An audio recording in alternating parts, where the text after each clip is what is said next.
Hello, 7th grade. Today we're going to finish up with our topic on necessities of life. We're going to finish up with unsaturated fats. We were talking about how saturated fats are going to have those hydrocarbons in the fatty acid tails. Today we're going to talk about unsaturated lipids. Unsaturated lipids, or really unsaturated triglycerides. And what exactly does that mean, unsaturated triglycerides? Why would you have one that is saturated and one that wouldn't be, right? Because we talked about how carbon wants to have a bond to every single one of its available openings, right? If there's going to be an electron that wants to be shared, there's going to be a bond there. So why would it not be saturated with hydrogens? What does that exactly mean? So let's draw out a triglyceride. So we have carbon, carbon, carbon, carbon, carbon, carbon, carbon, carbon, carbon, carbon, carbon, carbon. Okay, so we have our three different fatty acid tails, right, in our triglyceride.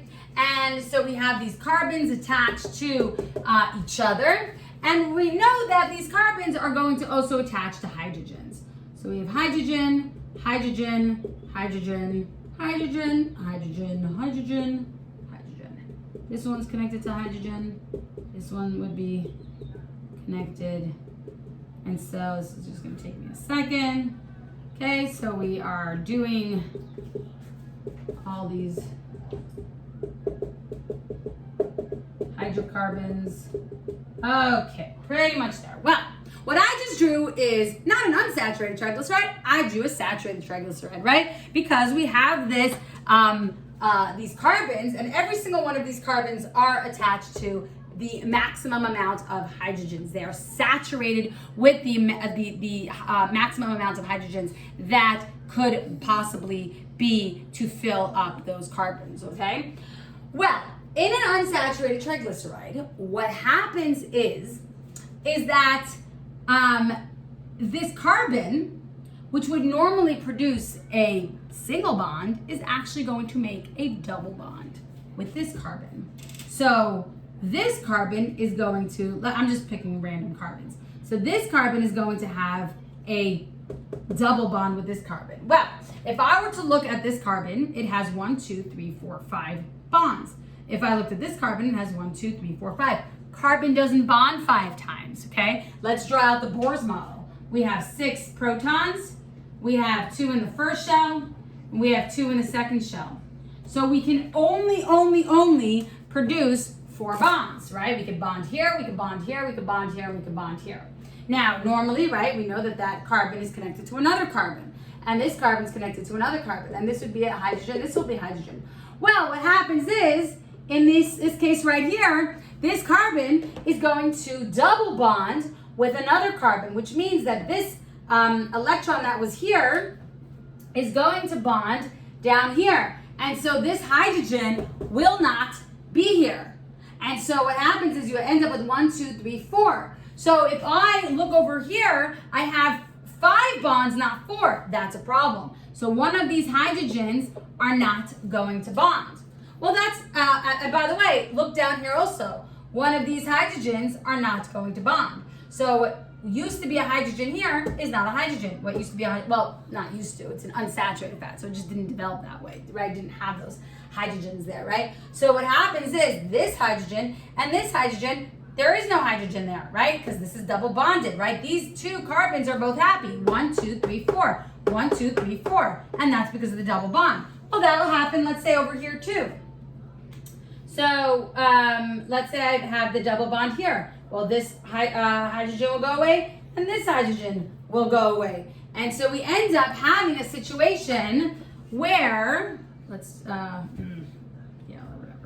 We'll do that here, do that here. And we end up having a situation where there are double bonds, and when there are double bonds, it will not be saturated with hydrogen. And that's why we call it unsaturated triglyceride. It is not saturated with hydrogens. If every single one of the carbons is attached to the maximum amount of hydrogens, then, I'm talking like I'm actually teaching Gemara or something, then then it would be considered a saturated. But because it's not fully saturated with those hydrogens, then it's considered an unsaturated. And the only reason for that is because of these double bonds. These double bonds are going to basically allow for less hydrogens to fill in those spaces. Now, you can have a situation, and I'm sure many of you have seen this if you've ever read like food labels. You can have what's called a mono unsaturated, or you can have a poly unsaturated. So mono unsaturated just basically means that of these three triglycerides, there's only one double bond. That's mono unsaturated, okay? Polyunsaturated would be like what I have in my drawing here, where I have several different double bonds, and that would be polyunsaturated, okay? So different, and it depends. Different foods will have different, ones of these unsaturated, depends on what it is, okay? But there are those two options. There are triglycerides that will only have one double bond, and then, yes, it's considered an unsaturated because, of course, it's not saturated fully with hydrogen, but it would only be one of those. Okay, so hopefully that is understandable. Let's talk a little bit about a situation.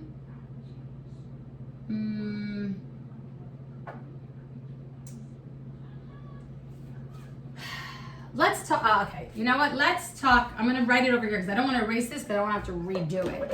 So I'm gonna just write it over here. So remember we talked about the characteristics of saturated triglycerides. Let's talk about unsaturated triglycerides.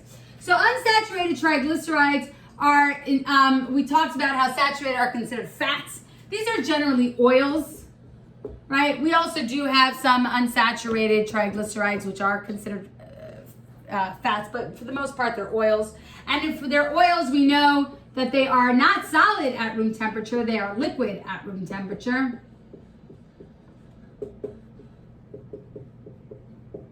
Okay, they're liquid at room temperature. And you'll notice this if you look at oil, right? You have a thing of olive oil, okay? That's unsaturated triglycerides, that's unsaturated fats.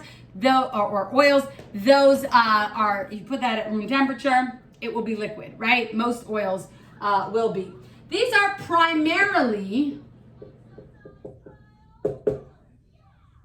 they primarily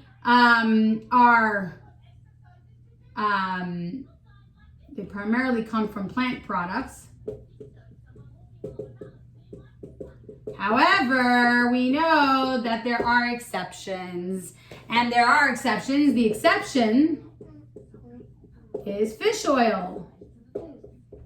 Right? We know fish oil is an unsaturated triglycerides, right? But that isn't, it's not the plant product, it is an animal product. Just like saturated, we had some exceptions like coconut oil and palm oil, right? Fish oil is the exception where it is actually unsaturated. And then the fourth one, what did we say? So it's liquid at room temperature, primarily comes from plant products. Oils, I feel like I'm missing one characteristic. What did we say about, oh, and then here it's just that it's not filled to the max with hydrogen. So those are basically the different descriptions of what an unsaturated triglyceride is. Now, so that's just to compare the two between saturated and unsaturated. There's lots to talk about, oh, saturated fats are not healthy, unsaturated fats are healthy. They both have their benefits. They both are needed by the body for different things. And so, don't judge one versus another. However, we are going to talk about something that is very unhealthy. And that's not saturated or unsaturated fats, these are what we call trans fats. And I don't know if you guys have heard of this. When I first started teaching years ago, it was actually common, right? This was like early, 2000, whatever. Like my students, I told them to take out a snack and we would read the label and it said trans fats. Since then, however, since it's so unhealthy and they found that it actually can cause severe problems, a lot of food companies have actually stopped producing trans fats in their products, and so so it's not as readily available, so you might not actually see it. But there are ways, and I can show you in the ingredients how you would actually be able to find whether or not your food has trans fats and what kind of foods would have that. But basically, a trans fat is a fat, I'm gonna erase all this. It's an unsaturated fat. So this is an unsaturated triglyceride that has been transformed into a saturated triglyceride. So we have an unsaturated triglyceride transformed into a saturated triglyceride, and that's where we get this word trans fat, right? This transformation is what is happening, and when that transformation happens, then it turns an unsaturated fat into a saturated fat. And by the way, why would companies do that? It's cheaper, right? We have plant products, very readily available oils that we can get through plant products, but we want to make things that maybe have a longer shelf life, right? That would be solid at room temperature, that wouldn't disintegrate as quickly. And so what they would do is they will actually transform it into a saturated fat, quote unquote, but it's really a trans fat, right? And when they do that, then the product actually has a longer shelf life. So if you have like pastries, things like pastries, margarine, by the way, margarine doesn't come from animal product, it comes from plant product that is actually transformed into a saturated fat, and that's why it's actually a solid, right? But what happens is that what they'll do is the companies will take these unsaturated fats, they'll break these double bonds. And when they break the double bonds, they're going to add those missing hydrogens. They add those missing hydrogens. And when they add those missing hydrogens, now what was formed?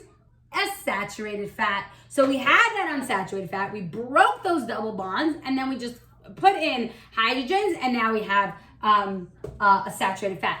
And so just to know, if you look at a label, a food label, it would say, where it says in the nutrition content, it would say fats, right? Then it would say unsaturated fats, saturated fats, right? Sometimes you'll actually see where it says trans fats. But legally, if there's less than a certain amount in there, they don't have to write trans fats. They don't have to say, they could say it's 0. So if you look in the ingredients, and this is mostly for like pastry types products, if you look in the ingredients, it actually will say hydrogenated oils. Hydrogenated oils, and actually I'm gonna try to see if I have anything in my house that would have that in the ingredients. I'll snap a picture and post it. But basically, hydrogenated oils, what does that mean? It means that it has been added, hydrogens have been added to that product, to that oil. And because hydrogens are added, we took an unsaturated fat and we turned it into a saturated fat. And it actually, and we talk about how it's unhealthy. They find that it actually can cause severe heart, cardiovascular issues. It increases, I believe it's blood cholesterol levels. It's just like really not good. And again, because it's not, it's not naturally made. This is man-made. And so, there are some, negative consequences to that. Okay, so I'm gonna finish here. Hopefully you guys understand. If you have any questions, we'll talk about that later.